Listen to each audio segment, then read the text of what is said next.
What's up, you guys? It's Jason from RPM, and today we're going to take a look at a sick new product. It's our X3 platform's carbon intake. These are just quite possibly the most beautiful piece of work we've done for the X3 yet. This is your intake tube. Drastically larger than stock, probably drastically larger than any other intake on the market. Cool thing about our intake is that you're not required to retrofit or do anything crazy if you have a larger turbo, because we're going to include two pieces of silicone. One silicone's for you stock turbo guys. And if you've got an aftermarket turbo, like an XR42 or even slightly bigger, we've got this silicone tube. They both connect to the intake. That means the intake is never your limiting factor. You can pick out which silicone fits your turbo if you got an aftermarket one. We've got all the clamps you need for either of those silicone. They're heavy duty worm gear clamps, so not just like a typical worm gear. We've got this stainless ring that goes all the way around it. What this does is applies even pressure as you're clamping it down. It's just kind of we've kind of thought of all of the details.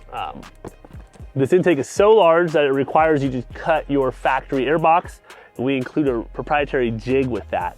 You drop this in the hole, the factory hole. It's already got an alignment dial on it where the rubber goes. We offer a hole saw drill bit, really affordable on our website as an add-on option. Otherwise, if you've already got one, you've got the jig there. This can be used multiple times, but every intake kit comes with it. So once you've got the hole drilled, you're gonna use this retention ring. It goes down right about here. This goes around the plastic. It isolates the carbon intake to rubber, stops any rattling, wear, anything crazy like that. The most important thing for any air intake system is the air filter. And we teamed up with S&B to build us a really high quality air filter, a dry air filter that would never be the limiting factor. So no matter how much boost you're running, these filters can flow it. Of course, we paired that with the RPM hydrophobic pre-filter, and it all just falls together. Once you've got the intake installed, we've got this guard. This stops any debris or rocks, anything like that, coming up towards the intake or dropping down by the clutch.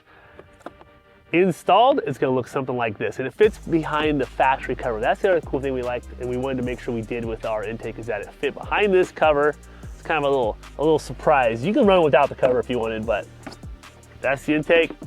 That's our S&B filter, pre-filter foam.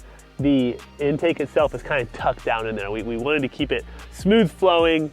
We had a 4-inch to turbo size transition. We wanted to keep air velocity speed. That's exactly what we did. So it's very well engineered.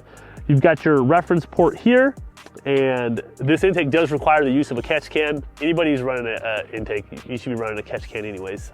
That's kind of self-explanatory, but we do get that question a lot. We do want to mention it. That does require a catch can. Obviously, you've got multiple RPM options for catch cans. But yeah, these make great power. And I know that's one of the things that guys say. They're like, well, how much power am I gonna pick up? The X3 platform is offered in so many different horsepower levels. It would be completely inaccurate for any company to say, this is how much power you'll gain with our intake, because there's a big difference between a 120 horsepower base model and a 204 horsepower, newer RR model. So to say, oh, it's 3 horsepower, it's more of a percentage gain, and the intakes are really a compounding gain in general. So the more you have done to the car, the better that it will support those mods. So if you were running, like this car's got an XR42, you're gonna have huge gains, but this car's also on E85, it has a lot, but the stock airbox is definitely a limiting factor, and that's where the intake can come in and clean all that up. So on a base model car, 120 horsepower, bone stock car, yeah, you would maybe only see a couple horsepower gains, but on an XR42 car, on E85, big tune, injectors, you name it, yeah, there's definitely a large gain. We can get 20 plus horsepower out of this intake easily from the stock to this intake on a car like that. So in the higher horsepower level cars, these 300-400 horsepower cars, are going to see even bigger gains. So that's kind of our spew on how much horsepower it will gain.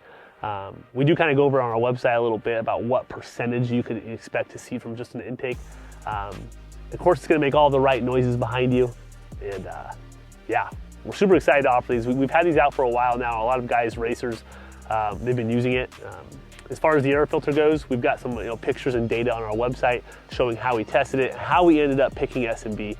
We tried multiple air filters before we landed on these guys. We did a lot of testing in Baja. We love testing air intake systems in Baja. They have a ton of silt, that fine silt. Really the air filter's worst enemy, and that's where we like to test it and really put the proof in front of us. So we're super excited to offer these to you guys. You can pick them up, rpmsidebyside.com.